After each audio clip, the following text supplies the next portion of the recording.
नमस्कार दोस्तों, मैं doctor Sanjay Sharma, dermatologist and hair transplant surgeon, hair free hair grow clinic Nagpur branch से। जैसा कि हम जानते हैं विंटर आ रही है और विंटर आते ही हेयर फॉल की समस्याएं बढ़ने लगती हैं। बहुत सारे लोग हमारे पास ऐसे भी पेशेंट्स होते हैं जो एक अपने पैकेट में इतने सारे हेयर्स रख के लाते हैं दिखाने के लिए कि देखिए इतने हेयर फॉल हो रहे हैं। एक दिन में कॉम्ब लेके आते हैं, उसमें हेयर दिखाते हैं। तो ये बात को दोस्तों यहाँ समझना बहुत जरूरी है कि जो भी बाल हमारे सिर पे आया है वो कोई मतलब जिंदगी भर तक या 75 ईयर तक 80 ईयर तक जब तक भी आप जीने वाले हो वो एक बाल आपके सिर पे रहने नहीं वाला है। ये ओबियसली बात है। बढ़ती उम्र के साथ हमें अलग से एक थैला लेके चलना होता है जिसमें हमारे हेयर भरे हुए हैं और हम उनको लेके चल रहे हैं, इतने लंबे हेयर हो गए। तो हम जानते हैं कि हेयर जो भी हमारे सिर में आया है वो 2, 3 या मैक्सिमम 5-6 ईयर तक सर्वाइव करता है स्कैल्प में, फिर उसके बाद वो एक बार गिरता है। तो हम बोल सकते हैं कि हेयर फॉल एक बहुत ही नेचुरल और बहुत नॉर्मल सी भी एक मतलब है प्रोसेस है जो कि होते रहती है टाइम एंड अगेन। और सबसे ज्यादा हमको देखने में आता है कि विंटर में हेयर फॉल बढ़ता है क्योंकि विंटर में स्कैल्प जो है ड्राई हो जाता है। बहुत बार हम नहाना भी कम कर देते हैं, हेड वॉश कम कर देते हैं ठंड लगने के कारण। तो उसके बाद जिस दिन हेड वॉश करोगे 3-4 दिन के गैप के बाद अगर आप हेड वॉश करोगे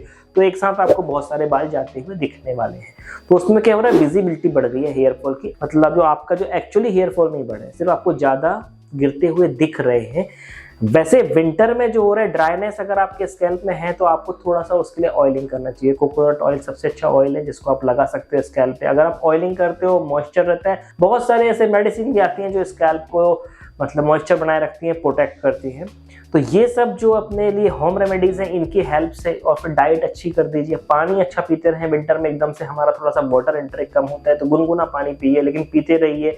आप जो बादाम, खारक, अखरोट, ड्राई फ्रूट्स अपने मॉर्निंग में लेते रहिए। ब्रेकफास्ट के साथ मिल्क लीजिए, 1 गिलास दूध पी सकते हैं। फ्रूट्स खाते रहिए, फ्रेश फ्रूट्स जो भी आ रहे हैं सीजनल, अभी विंटर में अच्छे फ्रूट्स आते हैं वो खाते रहिए। तो ये सब चीज़ों से अपने हेयर फॉल को आप अपने यहाँ घर में ही कंट्रोल कर सकते हैं। उसके बाद भी अगर आपका हेयर फॉल कंट्रोल नहीं हो रहा है तो आप जो है मल्टीविटामिन सप्लीमेंट्स ले सकते हैं, जैसे कि विटामिन बी या डी, जो इस तरह के हैं। अगर आप चाहें उसके लिए इन्वेस्टिगेशन करके देख लें। अगर आपको विटामिन की डेफिशिएंसीज है तो डेफिनेटली आप उसके लिए भी उसका सप्लीमेंट लेंगे तो आपको इंप्रूवमेंट मिल जाएगा। लेकिन अगर आपको 2-3 महीने सब करते हो गए हैं लेकिन आपका हेयर कंट्रोल नहीं हो रहा है तो मैं आपको बोलूंगा कि फिर जरूर से एक बार अपने डर्मेटोलॉजिस्ट से आप संपर्क कर लीजिए। क्योंकि ये भी हो सकता है बहुत बार कि हमारे पास जब पेशेंट आता है उस समय तक उनका पूरा स्कैल्प ही दिखने लगता है, स्कैल्प विजिबल हो जाता है। फिर उतनी लेट कंडीशन से रिकवरी करने में 1.5-2 साल का टाइम लग जाता है। 2 साल तक अगर कोई पेशेंट हेयर फॉल का ट्रीटमेंट ले रहा है कंटिन्यू तो वो उसके लिए बहुत ही एक टेंशन वाली कंडीशन पैदा हो जाती है कि 2 साल से डॉक्टर के यहाँ जाके हेयर का ट्रीटमेंट चल रहा है। सब लोग बोलते हैं कि भाई ऐसा भी क्या तुम्हारे हेयर फॉल हो रहा है कि तुम मतलब इसके लिए हेयर का ट्रीटमेंट ले रहे हो। तो इसलिए कि अगर एक बार दोस्तों स्कैल्प दिखने लगा है तो फिर उतनी ग्रोथ आने में टाइम लगता है। जो मतलब बोलना चाहिए हेयर की ग्रोथ है बहुत ही स्लो है, स्लो ही उसमें रिजल्ट्स आते हैं। तो दोस्तों अगर आपका हेयर फॉल है तो इसको आप जो इग्नोर मत करिए, क्योंकि ये कोई अंदर की बीमारियों का भी इंडिकेशन हो सकता है कि आपको हो सकता है डायबिटीज हो रहा हो, थायराइड हो रहा हो, जो अंदर आपको पता नहीं है, सिम्टम्स अभी अच्छे से आए नहीं है और आप उसको चलने दे रहे हैं ऐसे ही।